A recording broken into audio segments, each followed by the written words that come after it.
Buenas noches, estimados alumnos. Estamos ya en nuestra sesión del día viernes de la semana 3. Mi nombre es Nora Lidia Martín Barba. Estamos en el módulo 19. Esta semana lleva por nombre, como vimos el día miércoles, lleva por nombre movimiento ondulatorio y trigonometría. Consideraciones importantes para esta semana. Se les hace una atenta invitación a realizar uso responsable de la información que utilizamos como consulta para realizar las actividades integradoras. Y dentro de este uso, pues hay que citar y poner las referencias apoyadas en el manual de Prepa en línea CEP. Eviten los sitios donde se trata de responder las actividades. Y algo importante, las actividades formativas de esta semana, las 5 y las 6, no se envían, solo se contestan, ¿sí?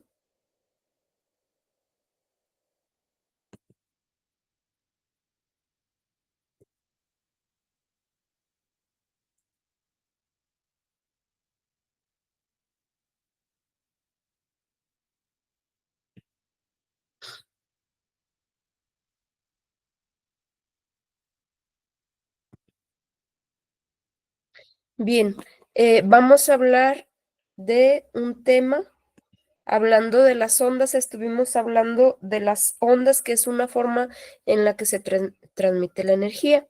Dentro de las ondas tenemos las ondas electromagnéticas. ¿Qué son las ondas electromagnéticas? Es una combinación de ondas de campos eléctricos y magnéticos producidas por cargas en movimiento. Es decir, lo que ondula en las ondas electromagnéticas son los campos eléctricos y magnéticos. La creación de ondas electromagnéticas se inicia con una partícula cargada.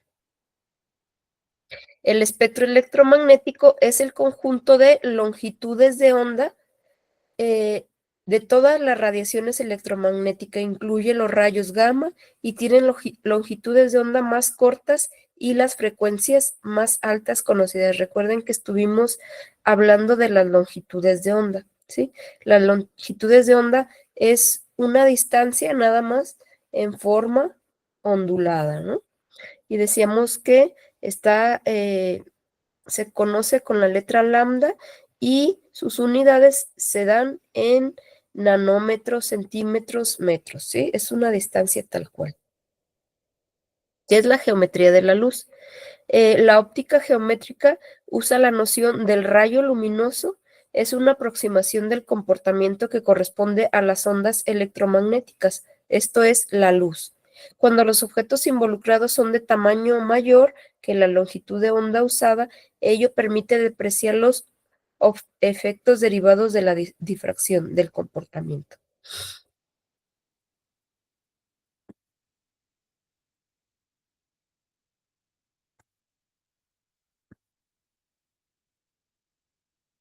¿Qué es el efecto Doppler? Bien. En cuanto a la actividad integradora 6, está más enfocada a todos estos fenómenos, ¿sí? Las ondas electromagnéticas, eh, el efecto Doppler, ¿sí? ¿Qué es el efecto Doppler? Se conoce por este nombre al cambio en la frecuencia de una onda, ¿sí? Como consecuencia del movimiento relativo entre el emisor, el que emite el sonido y el que lo recibe. Observamos este efecto numerosas veces en la vida cotidiana. Por ejemplo, cuando un coche se nos acerca a gran velocidad, percibimos que el sonido del motor es más agudo cuando se aleja de nosotros. Entre más se acerca, la frecuencia aumenta y entre más se aleja, la frecuencia disminuye. El efecto Doppler explica también por qué cuando una ambulancia pasa a alta velocidad se escucha más agudo mientras se acerca y más grave mientras se aleja. Este es el efecto Doppler en el movimiento de las estrellas, ¿sí? Decíamos que este efecto está relacionado con la longitud de onda, ¿sí? Eh, nosotros como humanos tenemos eh, un, un límite o un rango de, de los objetos que podemos ver entre 400 y 700 nanómetros.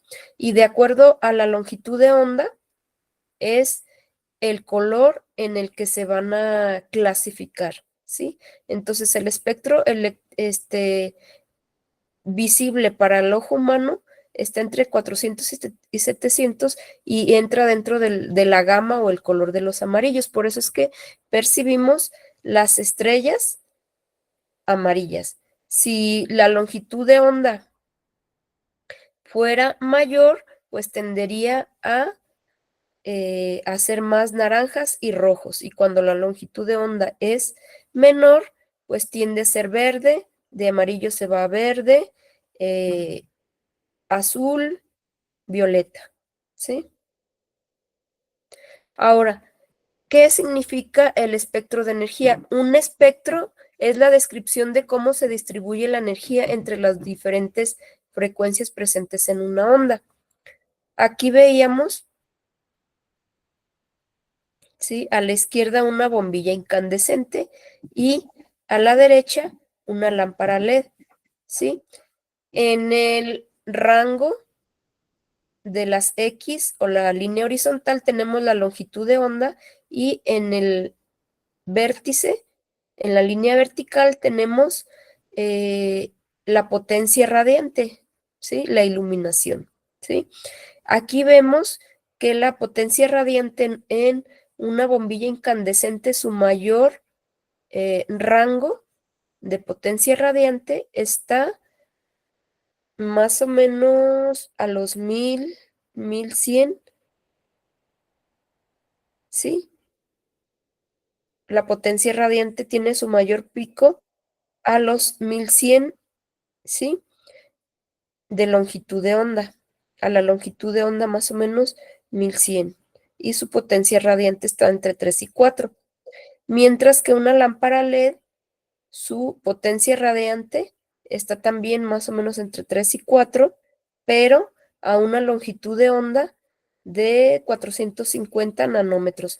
Si vemos la potencia radiante del ser humano está entre 400 y 700 y la lámpara LED está en 450 y la lámpara incandescente en 1100. Entonces vemos que para el ojo humano la lámpara LED es más eficiente. ¿Por qué para el ojo humano? Porque pues hay diferentes animales que tienen, que perciben las frecuencias en una onda de manera diferente, ¿sí?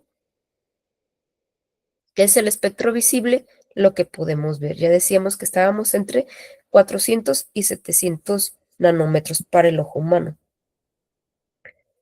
Bien, ahora entraremos un poco a estos fenómenos que son la reflexión y la refracción. Reflexión y refracción. Estos fenómenos eh, se ven en objetos como los lentes y los espejos, ¿sí? Entonces, la formación de las imágenes en los espejos planos es una consecuencia de la reflexión del rayo luminoso. Por eso es que decimos que mi imagen se refleja, porque está dada por la reflexión. También este tipo de fenómeno lo podemos ver en el agua. Cuando el agua sí está muy cristalina, nuestra imagen se refleja y esto también es por la reflexión de los rayos luminosos. Una lente convexa forma una imagen por refracción de la luz, ¿sí? A continuación, vamos a ver un pequeño video en donde nos explica un poco más sobre el uso de lentes, ¿sí?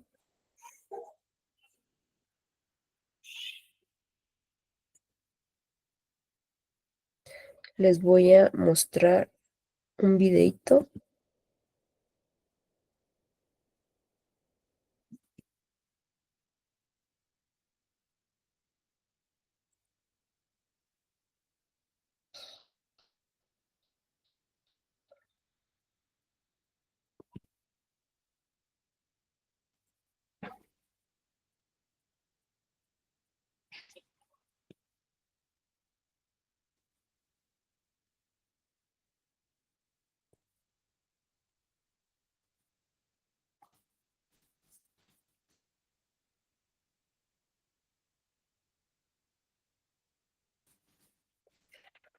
instrumentos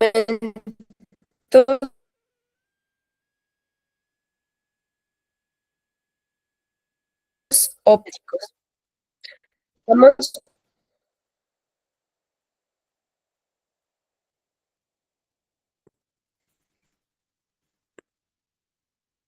permítanme que ya.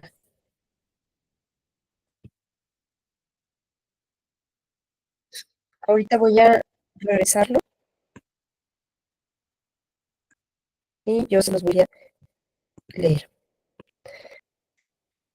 En para ello, iniciaremos viendo las partes del ojo. La parte externa del ojo es la córnea. Esta actúa como un lente convexo y desvía los rayos de luz hacia un mismo punto.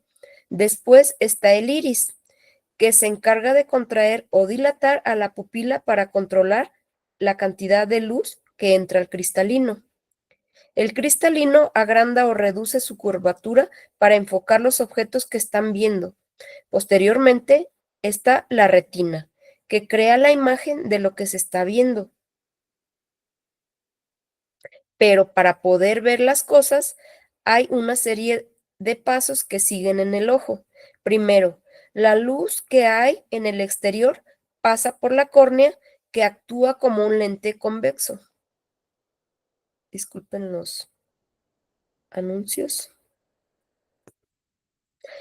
Pasa por la córnea, que actúa como un lente convexo. Entonces, lo que hace la córnea es juntar los rayos de luz y los manda a un mismo punto. Así es como acabas de ver en este lente convexo. Luego la luz pasa por el iris, que se dilata o se contrae. Esto es para regular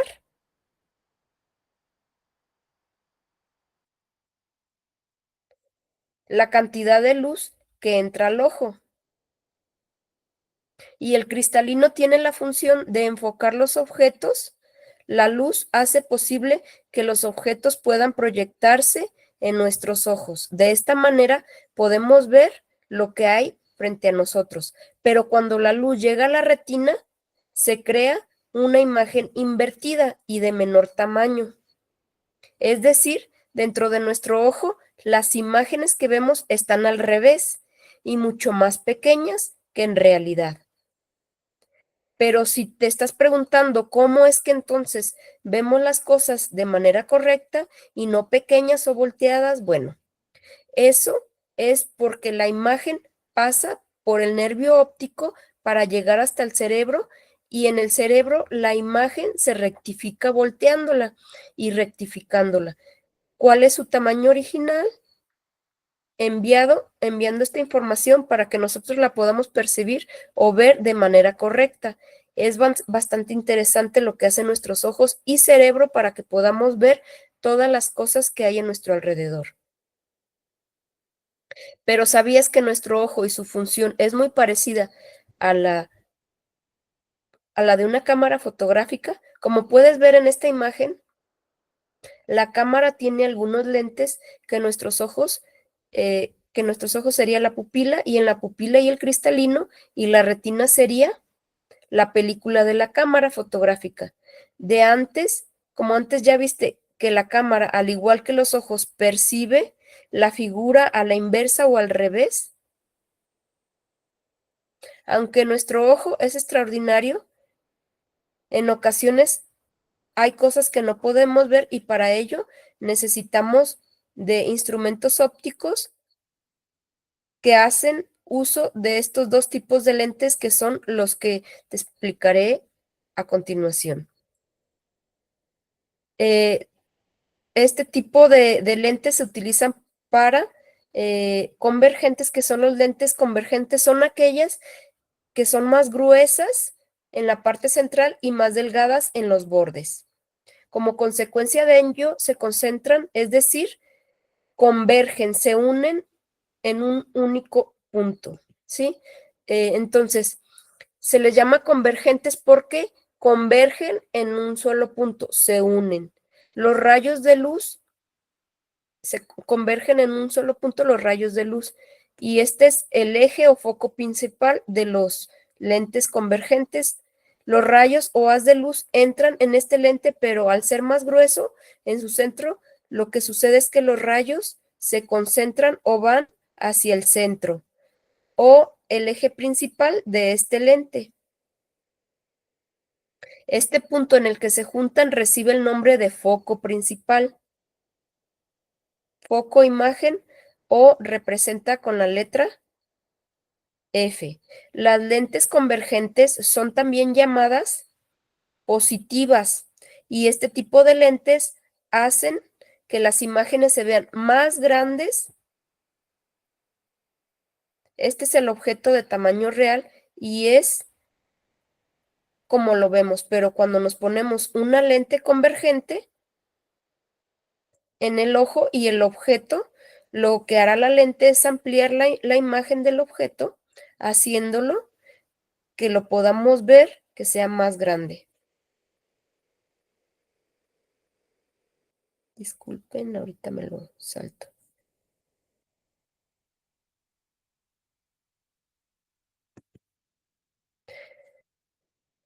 Las lentes convergentes son utilizadas en las lupas, haciendo los objetos de un tamaño mayor a lo que son originalmente. Además, las lentes convergentes se utilizan como lentes de aumento. De igual manera, son utilizados por los microscopios y telescopios. Todos estos son instrumentos ópticos que usan lentes convergentes.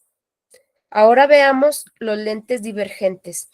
¿Qué son estos? Son también llamados negativos. En este tipo de lentes, sus bordes son más gruesos que el centro y estoy marcando de rosa en su eje principal. Los rayos de luz atraviesan la lente y se desvían separándose, ¿sí? Divergente es que se separan, convergentes que se unen, ¿sí?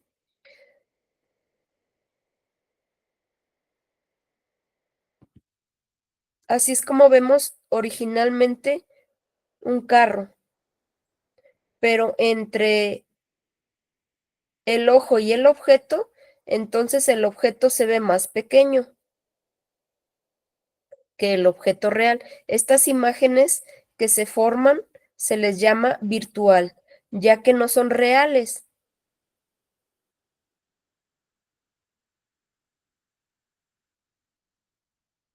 pero el tipo de lente que estamos usando no la podemos tocar así de pequeñas. Tanto los lentes convergentes como divergentes son utilizados para elaborar los lentes que utilizamos comúnmente. Cada uno de ellos tiene una función, por lo tanto pueden ser utilizados para mejorar los problemas visuales. En una visión normal, los rayos de luz y las imágenes de los objetos se enfocan y proyectan sobre la retina, y esta es la visión normal. Es cuando las personas no tienen problemas para ver eh, los objetos, pero un problema visual es la miopía, que es cuando las personas pueden ver bien lo que está cerca, pero lo que está lejos lo ven borroso, como aquí. La niña que se acerca se ve bien, sin embargo, los árboles que están lejos se ven borrosos y no se logran distinguir bien. Y la miopía, los objetos se enfocan delante de la retina para que las personas que tienen este tipo de problemas visuales puedan ver bien. Requieren de lentes. Así es como se ve las personas con miopía y sin lentes. Para ello, deben usar lentes divergentes. Haciendo uso de ellos, las personas verían así, una visión normal. Otro de los problemas visuales más es la hipermetropía. Esto es cuando las personas ven borroso lo que está cerca de ellas, pero lo que está lejos lo pueden observar bien, con claridad. Esto es porque el enfoque de la imagen observada se encuentra detrás de la retina. Para que las personas con hipermetropía puedan tener una visión normal, es necesario hacer uso de los lentes convergentes. Esto es, permitirá ver con claridad los objetos que están cerca y los que están lejos. Espero te haya servido mucho. Muy interesante, ¿no? El cuerpo humano. Sobre todo, bueno, a mí me asombró mucho eh, el tema de que, o sea, lo que vemos está a la inversa y de un tamaño menor. Pasa a través del nervio y el cerebro ya lo modifica. Entonces, bueno, a mí me parece increíble este tipo de fenómenos y el cómo el ojo humano es tan perfecto, ¿no? Eh, Cuando no tenemos problemas, pues, con la retina o con el iris o con todas las partes que vimos, pues podemos ver normal. Y cómo con la ayuda de los lentes, ya sea divergentes o como convergentes, podemos mejorar nuestra vista, ¿va? Bueno, vamos a continuar.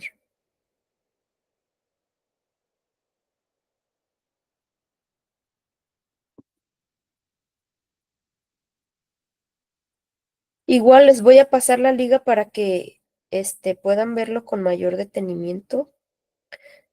Vamos a continuar con este tema de los fenómenos.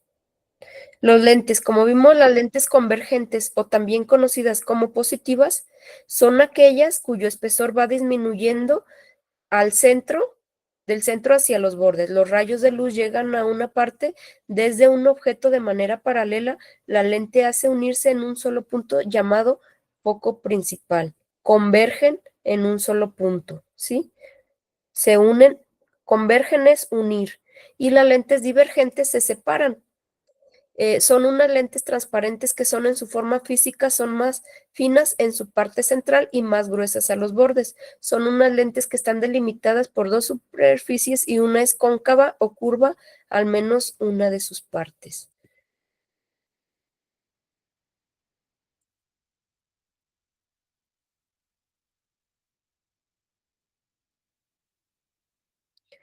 Y a ver si alcanzan a ver esto, se los voy a hacer más. Por ahí en la actividad integradora 6 vienen identificar si son lentes o espejos, si son convergentes y divergentes y dónde está su foco. Recuerden que el foco es donde se unen o donde se separan, ¿va? Aquí tenemos las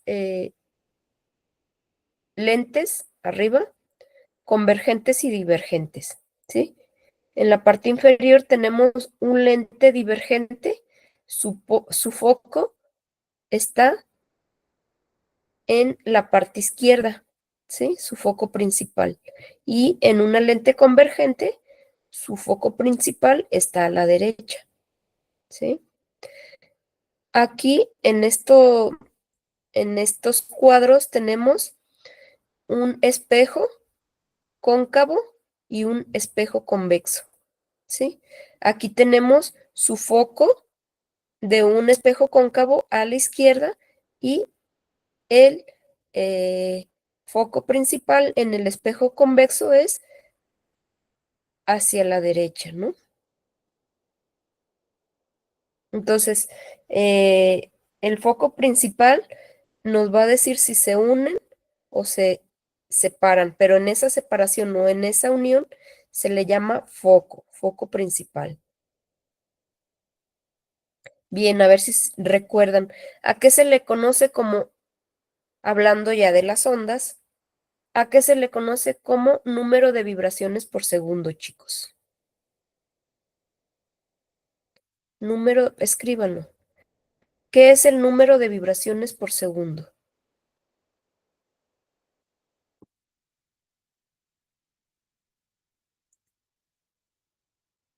Frecuencia, muy bien.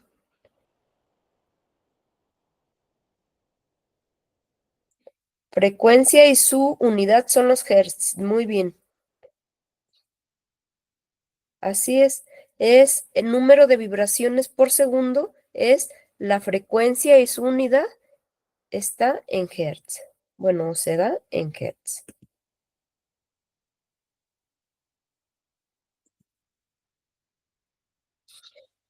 Sonidos versus frecuencias. Los sonidos graves tienen frecuencias altas. Los sonidos agudos tienen frecuencias bajas. La frecuencia a veces se denomina tono, ¿sí? Y es el número de veces por segundo que se repite una onda de sonido. Y aquí estamos viendo las ondas a través del aire y esta relación entre sonidos y frecuencias, ¿sí? La frecuencia a veces se denomina tono y es el número de veces por segundo que se repite una onda de sonido. ¿Qué relación existe entre la frecuencia y el tono? Bueno, que escuchemos un tono alto o bajo depende del número de vibraciones por segundo, ¿sí? De la frecuencia. Cuanto mayor sea la frecuencia de las vibraciones, más alto será el tono. Los tonos bajos oscilan entre 50 y 100 Hz para el oído humano. Sí, porque recuerden que pues existen, de acuerdo a las frecuencias y a la longitud de onda, también los animales perciben diferentes, por ejemplo, los gatos o los perros. Ahora vamos a hacer hablando de el foro Aprendiendo esta semana, se nos pide leer ahí a partir de una pregunta detonadora algunas propuestas para minorar los sismos o, o desastres naturales, ¿no? Entonces, hablando de esto, vamos a ver cuál es el periodo de vibración de un edificio. Por ejemplo, podría ser en un sismo. Así es como se determina cuánto tiempo dura un sismo de acuerdo a la frecuencia, ¿sí? Ejercicio de periodo de vibración. El edificio Platinum ubicado en Santiago de Chile, es donde ha ocurrido pues uno de los más grandes sismos, más fatales. Bueno, el edificio de Platinum ubicado en Santiago se mece con una frecuencia de 0.10 Hz. ¿Cuál es el periodo o tiempo de vibración? Bueno, tenemos los datos, es 0.80 la frecuencia, ¿sí?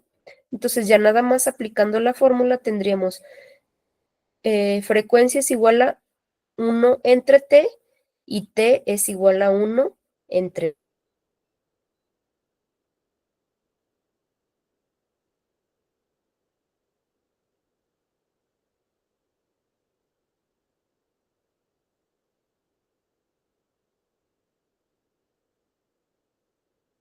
punto, tengo 1 entre 0.80, pues me da 1.25 segundos. 1 entre, ese es el tiempo que tarda eh, o que se mueve, ¿no? Muy rápido. Pero si tuviera una frecuencia, fíjense, si tuviera una frecuencia más pequeña, si tuviera 0.10, duraría 10 minutos. Bueno, vamos a hacerlo con una frecuencia menor, de 0.10. 1 entre 0.10, 10 segundos. O sea, ¿sí? Es inversamente proporcional. Ah, pues sí, aquí tengo 10 Hz, ¿sí? Con 10 Hz dura 10 segundos. Con una frecuencia de 0.8, con una frecuencia de 0.8, dura igual a 1.25 segundos. O sea, sabiendo la frecuencia, puedo saber cuánto tiempo dura ese movimiento, esa oscilación o esa vibración, ¿va?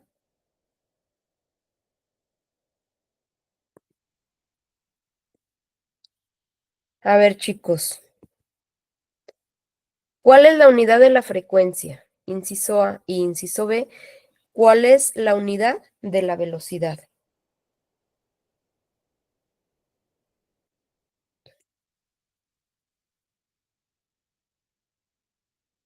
Así es, ajá, o dura, más bien dura 10 segundos mientras está vibrando.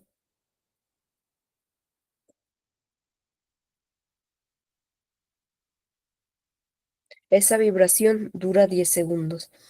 Eh, inciso A, hertz, sí, kilómetros por hora o metros por segundo, ¿sí? Metros por segundo al cuadrado es la unidad de la velocidad, de la aceleración, ¿sí? Metros por segundo es la de la velocidad, o si hablamos kilómetros por hora también, pero cuadrados no, ¿eh? Ya al hablar de cuadrados estamos hablando de la aceleración. Es metros por segundo, kilómetros por hora, ¿sí? Y la de la frecuencia es hertz. Cuando ya son metros por segundo al cuadrado, estamos hablando de la aceleración. Vamos a hacer un pequeño ejercicio. Vamos a calcular cuál es la velocidad de una onda. Miren, podemos determinar hasta la velocidad de una onda. Dice, una ola en el océano tiene una longitud de 10 metros. Una onda pasa por una determinada posición fija cada 2 segundos. ¿Cuál es la velocidad de la onda? Para calcular, ¿qué fórmula vamos a utilizar? ¿La de arriba o la de abajo? Se las dejo y ustedes me dicen si la de arriba o la de abajo. Voy con ustedes. Dice, una ola tiene una longitud de 10 metros. Una onda pasa por determinada posición fija cada 2 segundos. ¿Cuál es la velocidad de la onda? Dicen que la de arriba, bueno, quienes digan que la de arriba o quienes digan que la de abajo, ¿cuál es la velocidad de la onda? Y ustedes calcúlenlo. ¿Y cuál es su unidad? ¿Cuánto y cuál es su unidad?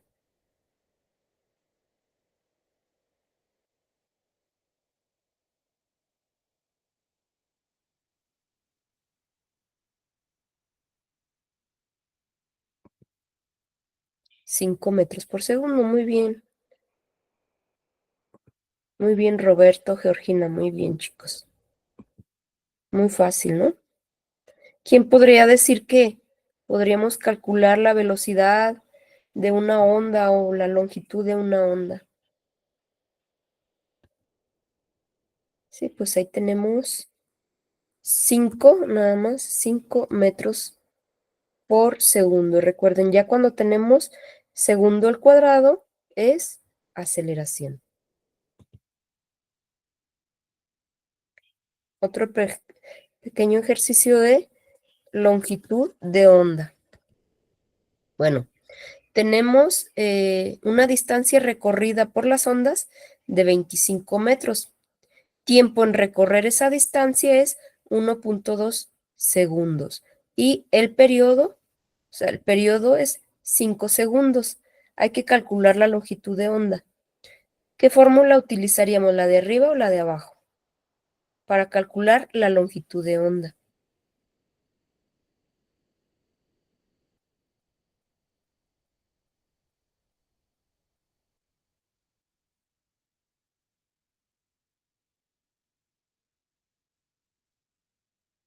Voy con ustedes. La de abajo. A ver, los que digan la de abajo, calcúlenla. Pero para la de abajo, ¿ok? ¿Cuál es la longitud de onda?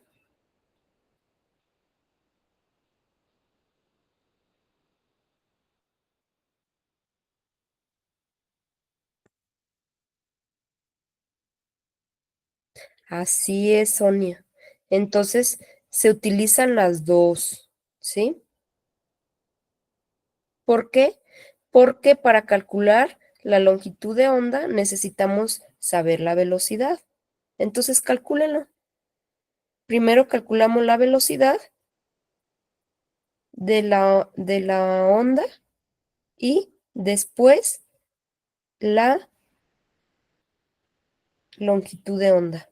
¿Sí? Calcúlenlo cuál es la longitud de onda. Y nos va a dar en metros.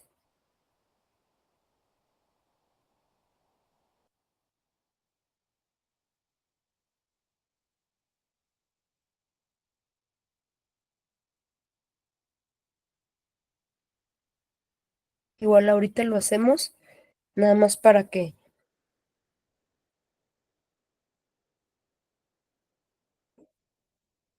Entonces, primero hay que calcular la velocidad.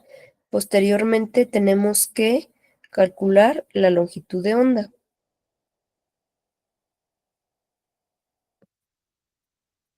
Y la frecuencia, ¿cómo calculamos la frecuencia? La frecuencia es igual a 1 entre t.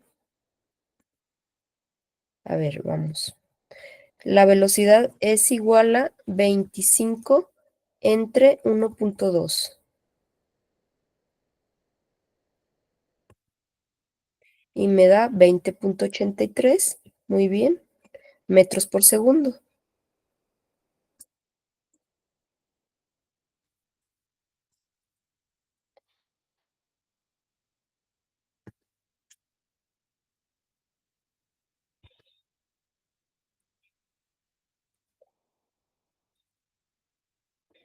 Veinticinco entre 1.2, 20.83. Y recuerden que la frecuencia es 1 entre t.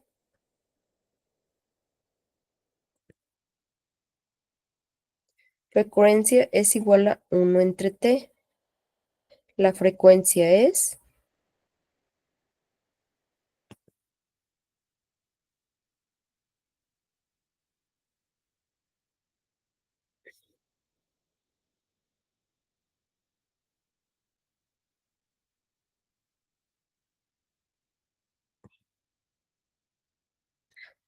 '¿Cuánto vale t?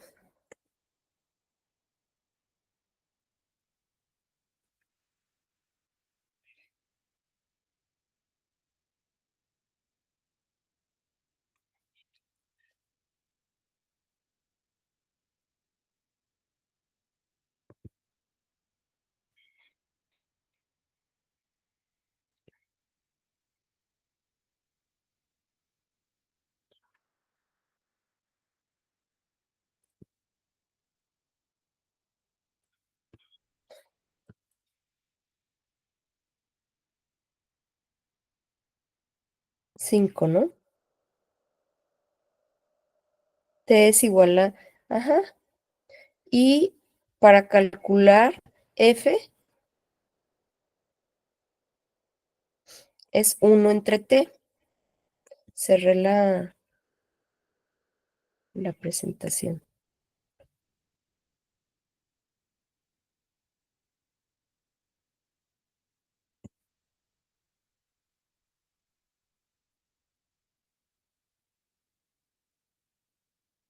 1 entre t, o sea, me da 1 entre 5. 1 entre 5 me da 0.2, ¿no?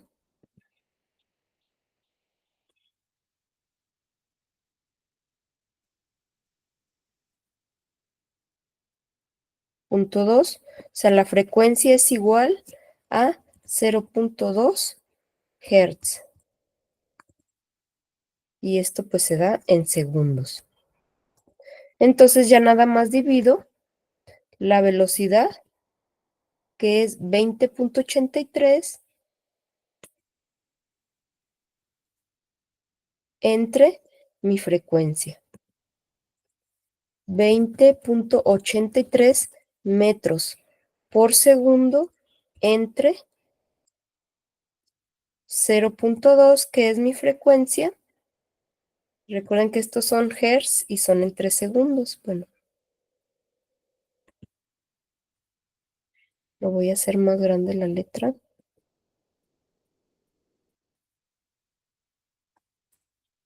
¿Sí? Entonces, mi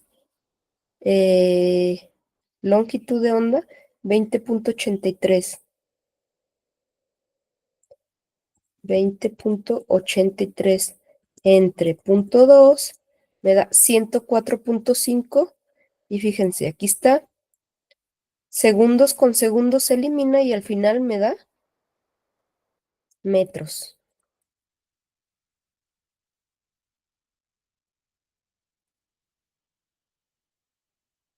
Segundos con segundos se elimina y me queda metros. ¿Va? ¿Alguna duda de este ejercicio? Así es. Muy bien, ya les había salido a ustedes. Bien. Ahora, ya por último, vamos a calcular. Ya estuvimos viendo ondas en el agua. Ahora vamos a calcular una nota musical, ¿sí? Longitud de onda de una nota musical. Calcular la longitud de onda de una nota musical con una frecuencia de 261 Hz, considerando que la velocidad de propagación del sonido, aquí voy a hacer un paréntesis, la velocidad de propagación del sonido en el aire va a ser la misma, pero a una misma temperatura, ¿sí? A una temperatura mayor o menor, la velocidad de propagación del sonido es diferente, ¿sí? Entonces, considerando a 15 grados, la velocidad de propagación del sonido es 340, ¿sí? Y tiene una frecuencia de 261 Hz, esta nota musical. ¿Cuál es la longitud de onda? A ver, ustedes calcúlenlo, ¿sí? Una nota musical con una frecuencia de 261 Hz, ¿sí? Y considerando la velocidad de propagación a 15 grados, es de 340. ¿Cuál es la longitud de onda? Ustedes calcúlenlo. ¿Y quién iba a pensar, no? Que una nota musical tuviera, pudiéramos calcular su velocidad, bueno, la velocidad de propagación, pues ya está calculada dependiendo decíamos, la temperatura, pero ¿cuándo podemos pensar que podemos calcular su longitud, no? Entonces, ¿cuál sería su longitud de onda? Voy con ustedes, 340 metros por segundo y 261 Hz.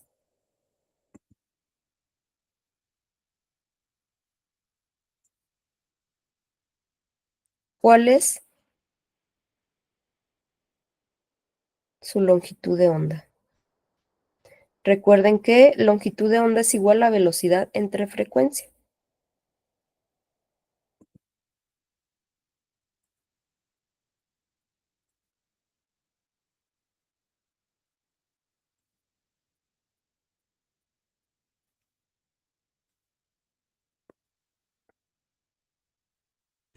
$340 metros por segundo es la velocidad entre la frecuencia 260 Hz y esto es en 3 segundos.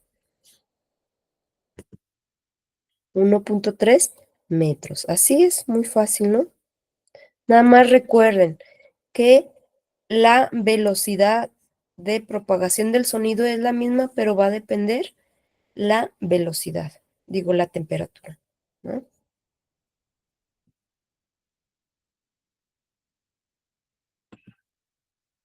Muy bien, chicos, hasta aquí llegamos en esta sesión.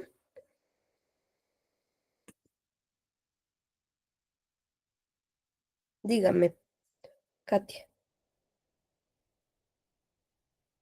Dime, Katia, y después Mari. Hola, buenas noches a Buenas todos. Gusto en noches, Katia. saludarlos. Te extrañamos la clase pasada, Katia, ¿no Ay, veniste? sí, es que he tenido un poquito de problemas en el trabajo con algunos cambios que se están realizando y he tenido que quedarme un poquito más de tiempo, entonces ya nada más llego aquí a casa y ver la repetición porque ahí está un poquito restringido y entonces no puedo ver YouTube, no puedo ver nada, entonces ya lo hago llegando aquí, pero me da mucho gusto saludarlos.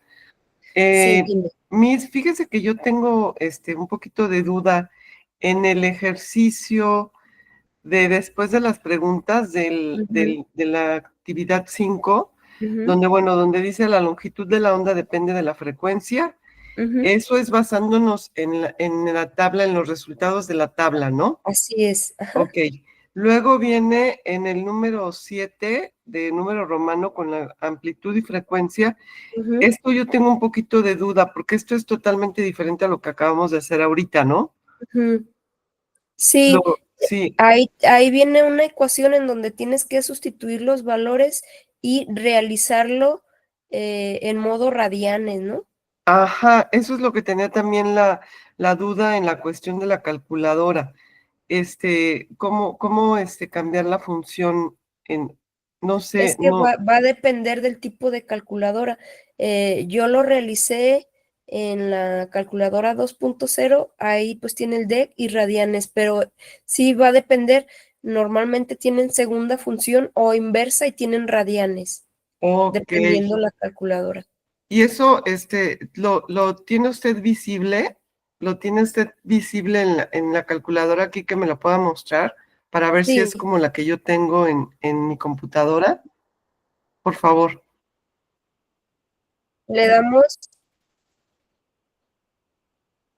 le damos calculadora 2.0 web Ah, ok, perfecto. La busco así científica. en la internet. Y aquí en la parte inferior tenemos DEC y tenemos radianes, ¿sí? Nada más cambiar el modo. DEC es normal Correcto, muchísimas y este es gracias. web 2.0. Sí, gracias a ti. Buenas noches. Hola, buenas noches a todos. Buenas noches, asesora. Buenas noches. Bueno, creo que con las actividades, pues voy bien, creo que sí les estoy entendiendo. Mi duda es la siguiente.